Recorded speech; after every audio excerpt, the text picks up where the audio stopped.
بسم الله الرحمن الرحيم الحمد لله والصلاة والسلام على سيدنا رسول الله وعلى آله وصحبه أجمعين. So inshallah ta'ala, we will be starting our weekly class inshallah ta'ala, and this is something that was due a long time ago. So subhanallah, a part of our connection and our way to Allah subhanahu wa ta'ala is that we study things together. We continuously help each other expand and learn more, and through that inshallah ta'ala it's a form of suhbah and a form of learning, of course, and this is all part of our way to Allah subhanahu wa ta'ala. So the presentation is on the basics, the pillars, the the most important points that you could ever learn or read when it comes to a tasawwuf or Sufism, self-purification. Now, the first thing when it comes to tasawwuf is that we have to understand that we are here working on ourselves. And it's all about working on yourself to get closer to Allah subhanahu wa ta'ala. So the focus is mankind. And our scholars say that mankind is the most unique creation of Allah subhanahu wa ta'ala. So Allah subhanahu wa ta'ala has created many different creations, but mankind is the most unique. As the scholars say that Allah subhanahu wa ta'ala chose mankind from between all of the creation to hold the amana, to hold the trust of Allah subhanahu wa ta'ala. Mankind is where Allah subhanahu wa ta'ala put all of the secrets of the creation in. And that's why they say if you want to reach Allah subhanahu wa ta'ala, if you want to get to Allah subhanahu wa ta'ala, there's no better way than knowing Allah subhanahu wa ta'ala through yourself. Through yourself. As Allah subhanahu wa ta'ala says, وَفِي أَنفُسِكُمْ أَفَلَا تُبْصِرُونَ. There's signs inside yourself. Can't you see them? Why don't you open your eyes and look into the signs that Allah subhanahu wa ta'ala put inside yourself? So mankind is very unique in that way. And subhanallah, if you were just to focus on your body and on yourself and spend years perfecting how to understand yourself, you would reach a very high status of understanding about Allah subhanahu wa ta'ala, because Allah subhanahu wa ta'ala has chosen to put the secrets of himself in you as mankind. Mankind is also unique in another way, and that is that Allah subhanahu wa ta'ala has given him a heart that has feelings. He's given him a brain and a mind that is always cautious and wants to understand and learn about things that he doesn't know about. So you are born looking forward to understanding and exploring things. At the same time, you have feelings, and then you have what you have is that you have temptations also. These are all working together, and you yourself, between all of these different situations going on, and you're trying to fight everything and get to Allah subhanahu wa ta'ala and find the truth and the reality throughout all of these overwhelming things that happen around you. And this is why it's so important to really, really understand this science. Through this science, what you do is you start to remove barriers of misunderstanding, and you start to understand things and see things in a different way, and remove the barriers that stop you getting to Allah subhanahu wa ta'ala. If there was no barriers, we would all have the best relationship with Allah subhanahu wa ta'ala. We would all be able to to worship Allah subhanahu wa ta'ala as if we could see. And that is the reason behind at-tasawwuf. To get to a state where we are totally for Allah subhanahu wa ta'ala and to Allah subhanahu wa ta'ala. Before we start, inshallah, a question that I like as many people as possible to answer, if possible. If not, one or two is enough, inshallah. Is what is your understanding of tasawwuf or Sufism? If anyone could, inshallah, unmute themselves with the laptop. What is your understanding of tasawwuf or Sufism?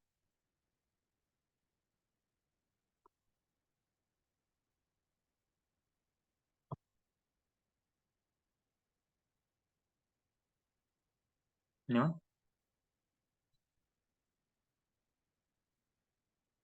No one answers. I'm going to choose speak.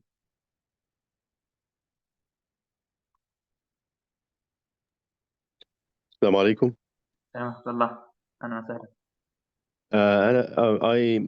My understanding is basically that to do tazkiyah on the nafs. So tasawwuf is to do tazkiyah or purification on the nafs. Yes. Jameel. Beautiful, inshallah. Any other ideas or any other understandings?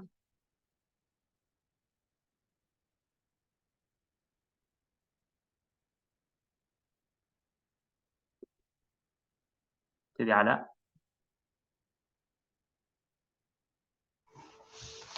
Sorry, try not getting off mute because my son's making a rocket, so apologies in the thing. If I put it in context of the overall religion, if you've got kind of tawheed, which is the understanding of God, and aqidah, then fiqh being the outward matters, and tasawwuf would be the matters of the heart or the inward matters. Okay. Has anyone heard any negative definitions of tasawwuf, or anything that's controversial, or something that seems a bit weird?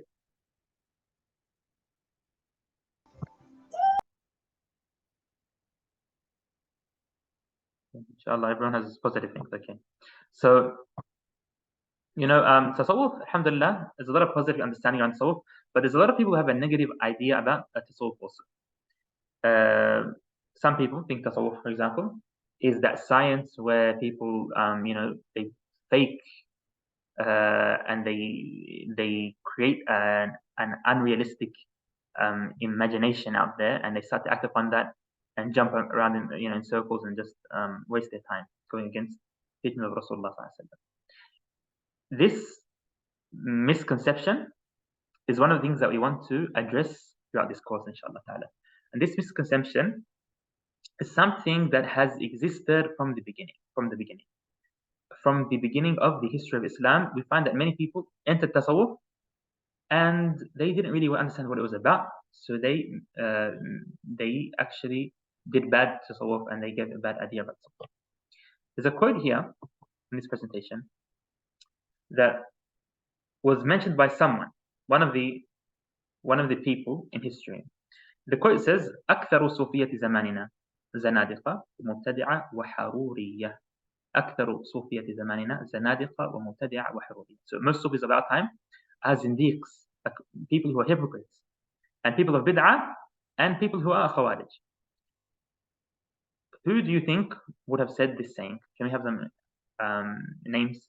Just guess who said this. Was it said by I forgot the name, but he was a Sufi himself. If you know the answer, then say it. If you know the answer, then say it. Right? I forgot the name of CD. Okay. I asked this question in Sydney. Some people said it's probably Muhammad Abdur-Rahman. Others said it's probably Ibn Taymiyyah. People guess this word would not come from someone other than these names. But the reality is that this saying is a saying, like Sayyid Abdur-Rahman said, it is a saying of Al-Imam Ahmad al-Rifa'i. Ahmad al-Rifa'i, he is the Shaykh of one of the main Sufi tariqas or orders in the history of Islam that still exists today. So, there's many orders and tariqas out there, but there are a few main ones. Ahmad al-Rifa'i is the head of one of the main tariqas out there. He was a big Sufi imam, and he wrote books in tasawwuf and books in fiqh and aqidah. He was one of the poles of tasawwuf, and he says, in his time, he said that the most of Sufis at his time had, basically made the wrong decision, and they went the wrong way. Why would he say something like that? The same reason that Prophet ﷺ says about Islam. He's talking in the hadith of Hudayfa. He said that Islam itself is good. وَفِيهِ دَخَلْ. Some people have brought into Islam things that are not good. Islam itself is pure, but the reality and the the shape of Islam, if you look at Islam from the outside, it seems like there's something wrong with it because of the people who misrepresent Islam.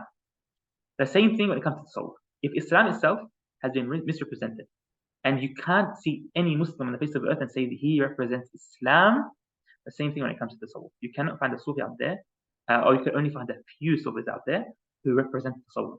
Why? Because it is such a detailed science. It's a science where it's not easy to reach and to perfect. You need to work on yourself a lot. It's easy when you are studying tasawwuf or even representing Sufia to make a mistake, to get tricked by your nafs, by the shaitan. And because of that, you misrepresent tasawwuf. The same thing when it comes to Islam, when it comes to any field. And that is, one of the most important things to really pay attention to. One of the earliest books in tasawwuf ever written by one of the scholars is التعرف على مذهب أهل التصوف. التعرف على مذهب أهل التصوف. Okay, this book was written, nearly 1,000 years ago. Nearly 1,000 years ago, and the author wrote it. He says, and it's in Arabic. I put the quote in Arabic. He wrote this book at his time, so he passed away 380 years after Hijrah of Prophet ﷺ. He wrote this book only because of the mistakes of the Sufis of his time, in order for him to give this book to the Sufis so that they could come back on track, go back to Allah subhanahu wa ta'ala and fix the mistakes that they had fallen into. This book, like I said, was written nearly 1,000 years ago, and they were just in the same issue, which means that tasawwuf is a science that you need to study. We need to understand how to do tasawwuf. We can't just imagine that tasawwuf is, it's all just a few actions or a few videos that we see online, but there's more to it. It has to be studied also, and it has to be learned from people who practice tasawwuf according to a proper traditional way. Now, that's enough when it comes to talking about a background on some of the issues in the history of Islam regarding tasawwuf. But after that, like Sayyidi Ala said, one of the most important parts, and also Uncle Khalid said, that tasawwuf focuses a lot on purifying yourself. So inshallah, we're going to talk about self-purification a little bit before we get into the term tasawwuf or Sufism. Self-purification is the essence of tasawwuf, okay? To purify yourself so that you can reach Allah subhanahu wa ta'ala, as we said. So in the Quran, the word Tazkiyah is used a lot, self-purification. The word Tazkiyah is used a lot. The word tasawwuf is not used. Tasawwuf, like I said, is a term that was introduced later on when the scholars started to give specific names to different sciences. They gave fiqh to the name of al-ahkam al-shar'iyya. They gave aqa'id or tawheed or kalam to theology, and they gave tasawwuf to the name of self-purification. So Tazkiyah is the Quranic word. Anyway, in Arabic, the word Tazkiyah has 4 main meanings. The first one is growth. So you say Zyka if something grows. If you have a plant and you water it, what happens is this is called zakat. It grows, okay? Number 2 is to increase. To grow or to increase. And that's one of the reasons why zakat in Islam is called zakat, because even that you give money, what's increasing is the weight of that money that you have, and you're actually giving more barakah to your money. Another meaning of tazkiyah is barakah, is blessing. And the 4th is righteousness. Yes, righteousness is also one of the meanings of tazkiyah, where you zakihim, and you can also say this person is a zaki. He's someone who is righteous.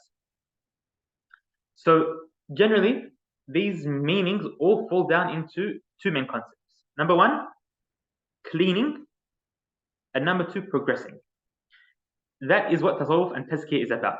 Cleaning, so removing any filth, anything bad, and then once you remove that, to progress with that good. You have good inside you, but you need to build on that. You need to work on it. The good that you inside you is not enough to reach Allah subhanahu wa ta'ala. You need to remove the bad and then increase on the good that is inside you. So cleaning and then progressing, these are the 2 elements that you need to purify yourself. This is why some of the scholars say, when defining the word tazkiyah an-nafs, they say صلاح الإنسان بتطهير نفسه من السوء وتنمية الخير عنده وترقيه. So improving one's inner self, by removing any forms of evilness or impurity, and then developing the inner good and progressing in its ranks. So there's ranks of good that you are able to reach once you start to work on yourself. This is our journey. This is what we are. This is why we entered tasawwuf, so that we can work on ourselves and progress. Imam Ahmad rahimahullah ta'ala say that the day that I am not better than yesterday is not one of the days in my life. If I am not better than yesterday, I shouldn't count this day from the days of my life. As a Muslim, we always need to improve ourselves. It's not enough just to remove the bad and that's it. We have to always work on ourselves, learn more, gain more, worship more. Revise what we're doing. Maybe we made some mistakes in the past. Maybe we need to change things in our life. Work on that so that you can progress to Allah subhanahu wa ta'ala. Okay, we know the word tazkiyah means to purify. We said tazkiyah to nafs, purify the nafs. I'm sure you've all heard the word nafs, purify your nafs. What does the nafs mean? What is the meaning of a nafs? Okay, so usually we translate nafs as inner self. But in Arabic, in the Quran, generally, okay, nafs has many meanings. And like the scholars say, the literal meaning of nafs is all of the different elements of you put together. So you have a body, which is yourself. You have a mind, you have a soul, and you have a heart. Once these are all put together, it's called the nafs. As they say, you have a ruh, you have a soul, and once it enters your body, once it's inside your body, then you call that a nafs. When it's inside your body, you call that a nafs, and this is what we want to work with. Now, in other contexts in Quran, sometimes the nafs is used for the inner parts of you. So, for your heart, your mind, and your soul, but not for the outer part. So it could be used either for your whole body with your soul inside, or for the inner parts of you. And these are similar meanings that have many examples in the Quran and Sunnah. So as we said, you are made up of these 4 components. Your mind, or aql, and the definition of al-aql is that part of you that thinks, that makes decisions. Okay, so basically there's a part inside you, and I'm not talking about the physical brain, I'm saying the mind, the part of you that makes decisions. We don't really know where that is, but there's a part inside you that has feelings and doesn't make decisions. Something inside you that pushes you towards wanting to do things or not do things. That's the heart. And then there's a part in you that reacts to that and makes a decision. So you decide to do this or not to do this. That's your mind. That's your aql. Okay, and your soul is the part inside you, okay, that doesn't think, doesn't make decisions, but its job is to keep you alive. If your soul was to be removed from you, you wouldn't be alive anymore. Okay, so your soul is what brings life to you, something mysterious that Allah subhanahu wa ta'ala hasn't told us much about, but it keeps you alive. Our scholars believe that if you work on your heart and your mind and your body, your soul itself is pure, and your soul will reach very high ranks once you work on these 3 components. So basically, you purify your thoughts and your feelings through a very systematic way in tasawwuf, and that will help you make better decisions in life. All right, and you also learn a bit of theology in Islam. Once you have a correct understanding and feeling, okay, your soul will start to receive from Allah subhanahu wa ta'ala. The soul itself, I say, the soul receives from Allah. What does it do? Its job is to receive. It doesn't have much else to do. What does it do? To receive, to understand. So when things start to open up to you, doors start to open up to you, start to feel and understand things, that's because your soul has started to receive. Some people, some little kids, they see a lot of dreams that are accurate.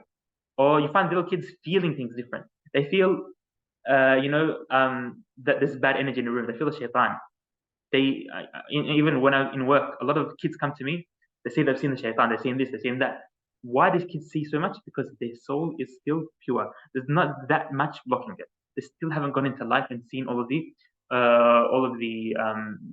the different barriers of this dunya. And of course, our bodies are there. They act upon what we decide.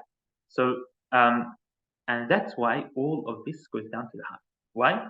Because your thinking and your actions are all going to go back to how you feel and the wishes that you want. We know that most people in the world don't think with their logic 100%.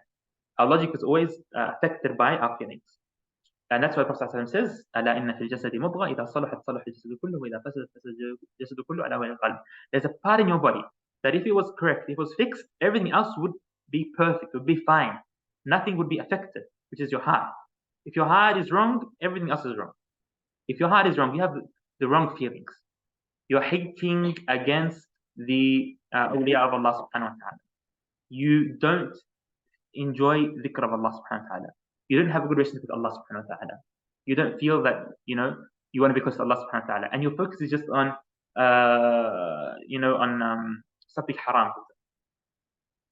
That is going to affect the way you think. It's going to affect your decisions in life. And you're going to act upon that. So it all comes to your heart, and that's why protecting your heart. That's why scholars, they wrote so many books regarding the science of the heart, and they give so much detail to the heart in Islam. As one of the quotes of one of the scholars, one of the earlier scholars of Tasawwuf, Habib bin Salim al-Ra'i, he says, لا تجعل قلبك وعاء لا تجعل قلبك صندوقا للطمع ولا بطنك وعاء من الحرام. Don't make your heart a box full of greed. Okay? Nor your stomach a vessel of haram. So when your heart's a box full of greed, you're going to eat and consume things that are even haram. You're not going to care what you consume, what you even bring into your body. So as you can see, they're both attached. Okay, so if you say that someone needs to work on themselves, do tazkiyah of their nafs, purify this, how can you purify yourself? Aren't you yourself? And the answer of that is that, like I said, a part of you needs to purify the other part. And of course, just like we explained, that the main work in Tasawwuf would be like this. First of all, you would probably start with some physical actions, because your heart at the beginning will need, baby steps towards perfection. So the Shaykh at the beginning might give you a lot of adhkar, a lot of salah, a lot of things to do that just, start to remind your heart of its purpose. When you're saying, La ilaha illallah, La ilaha illallah, La ilaha illallah, Allahumma salli ala Muhammad, when you're saying, general dhikr all the time, what's happening is your heart is hearing that. And it has an effect on your heart, even though it might be a minor effect. Yani, if you make salawat and tasbihat for a year or two, you find that after a year, you're a different person. Your heart is a little bit more, sensitive. It understands. You feel things more. That itself is the beginning. So a few outer actions at the beginning, and then after that, you start to work on your heart. Start to work on your heart and how to perfect your heart and develop and progress. And then everything will start to follow your heart, of course, as we will explain, inshallah ta'ala, in these classes. Okay, inshallah, we'll stop here, inshallah ta'ala. We'll stop on this slide. So, how to purify yourself. And we'll continue next week, bi'idhnillah ta'ala. Wallahu ta'ala a'lam. Sallallahu alayhi wa sallam. Wa ala alihi wa sahbihi ajma'in. Is there any questions or anything before we end? Let's see.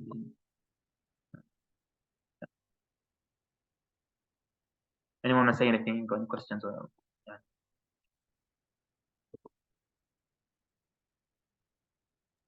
I just want to say, Sidi, it's really good. This is really good that we're having right now. Yeah, just want to thank you, Sidi. Jazakumullah khair wa barakallahu feekum. Inshallah, we'll get into a lot of details in this all. This is just the beginning, introduction, but there's a lot of details to go through, inshallah. All the steps and, how to progress, inshallah ta'ala, and the job of a shaykh and what a shaykh means, and all these things, inshallah ta'ala. We'll get through all of that, inshallah ta'ala. So, inshallah, we won't go over time. We'll always just make a half an hour so that no one's scheduled to take it, inshallah. Jazakumullah khair. Inshallah, we'll just make a short dua at the end. اللهم صل وسلم على سيدنا محمد وعلى اله وصحبه اجمعين. اللهم تقبل منا انك انت السميع العليم وتب علينا انك انت التواب الرحيم. اللهم آت نفوسنا تقواها وزكها انت خير من زكاها انت وليها ومولاها. اللهم احسن عاقبتنا في الامور كلها واجرنا من خزي الدنيا وعذاب الاخره. تقبل منا يا رب العالمين. اللهم صل وسلم على سيدنا محمد وعلى اله وصحبه اجمعين.